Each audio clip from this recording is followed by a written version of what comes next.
বাবার সামনে সন্তানের মৃত্যু লাশ। মৃত্যুর পরে দাফন দিতে হবে বাবাকেই যে, এটা কোনো বাবা কখনো স্বপ্ন দেখে না যে সন্তানের কবরে বাবার হাতের মাটি। মায়ের চোখে পানি জোরে পড়তেছে, মা তো আর ধরে রাখতে পারে না। বাবার চোখের সামনে সন্তানের লাশ দেখে কয়জন বাবা ধৈর্য ধারণ করে থাকতে পারে? হসপিটালে বাবার চোখের সামনে সন্তানের মৃত্যুদেহ। কিছু কিছু সন্তানের সামনে বাবা কাঁদতেছে যে, হসপিটালে কত বাচ্চারা মৃত্যুর যন্ত্রণায় কাঁদতেছে যে কখন জানি তার রূহটা চলে যায় রে। পাইলট যদি জানতো আজকে হবে এরকম দুর্ঘটনা, কখনো পাইলট আকাশে যাইতো না। যদি পাইলট জানতো স্কুলের পিছনে পড়ে যাইতো, তবেও স্কুলের উপরে আসতো না। কারণ মানুষের তো কোনো হাতই নাই, মহান রব্বুল আলামিন যা করে। মানুষের জীবনের লাইফে একটা ছেলেকে পাইলট বানাতে তার বাবার কতটা অর্থ ক্ষয় করেছে তার বাবাই মাত্র জানে। বাবা মা কিভাবে বুঝাবে এই সন্তানের বেদনা?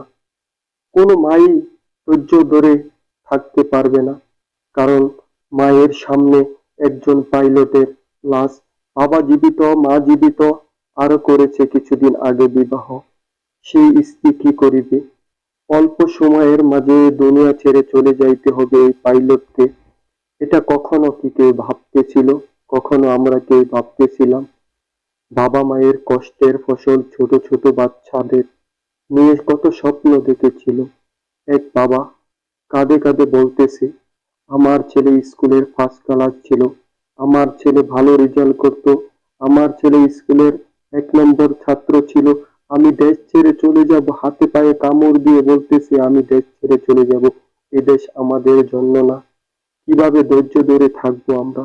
মৃত্যুর যন্ত্রণা কতটা কঠিন। বাবার সামনে সন্তানের মৃত্যু লাশ। মৃত্যুর পরে দাফন দিতে হবে বাবাকেই যে, এটা কোনো বাবা কখনো স্বপ্ন দেখে না যে। প্রত্যেকটা বাবাই স্বপ্ন দেখে আমি মারা যাওয়ার পরে আমার সন্তান আমার কবরে গিয়ে দিবে এক মুঠো মাটি। আজ উল্টো হয়ে গেল এই পৃথিবীর মাঝে। বাবার কাঁধে সন্তানের লাশ, সন্তানের কবরে বাবার হাতের মাটি। জীবনটা যেন উল্টে গেছে। মায়ের চোখে পানি জোরে পড়তেছে, মা তো আর ধরে রাখতে পারে না। 10 মাস 10 দিন যে মা গর্ভে ধারণ করে রেখেছে এই সন্তানকে, ছোট থেকে বড় বানিয়েছে, স্কুলের টিফিন বাটি নিয়ে কান্না করতেছে, স্কুলের ব্যাগটি নিয়ে কান্না করিতেছে তার মা। মায়ের যন্ত্রণা কেউ তো বোঝে না। মা তো মাই হয়, মায়ের মতো এই পৃথিবীতে আর কেউ তো হতে পারে না। মায়ের ছেলের মেয়ের কাপড় নিয়ে কান্না করতেছে, তার সন্তান এই দুনিয়া ছেড়ে চলে গেছে। হসপিটালের বেডের সামনে মা কাঁদতেছে, আমার ছেলেকে একবার দেখবো।